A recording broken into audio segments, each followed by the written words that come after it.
ఇవాల్టి నుంచి వచ్చే నెల 14 వరకు యాదగిరిగుట్ట శ్రీ లక్ష్మీ నరసింహస్వామి ఆలయంలో ధనుర్మాస ఉత్సవాలు వైభవంగా జరగనున్నాయి. ప్రతిరోజు ఉదయం 5 గంటల నుంచి దాదాపు 5:30 వరకు అమ్మవారికి తిరుప్పావై కార్యక్రమం నిర్వహిస్తారు. వచ్చే నెల 13న రాత్రి 7 గంటలకు గోదాదేవి కళ్యాణం, 14న ఉదయం 11:30కు ఒడిబియ్యం కార్యక్రమం నిర్వహించనున్నారు అధికారులు.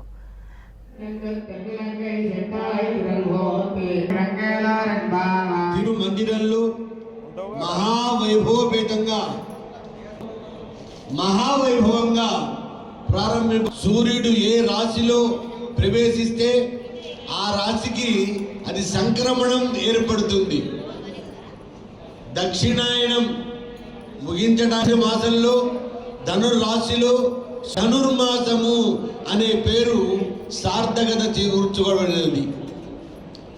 ధనుర్మాసం మానవుల్లో ఉండబడే అజ్ఞాన శక్తులన్నీ కూడా నశించిపోయి జ్ఞానశక్తులు పరిడవిల్లి భక్తి అనేటువంటి మన హృదయ క్షేత్రంలో భగవన్ నామం అనేటువంటి బీజాన్ని గనక వేసుకొని వ్యవసాయం చేస్తే ముక్తి అనేటువంటి పంట పండటానికి ఇది ప్రసిద్ధి చెందినటువంటి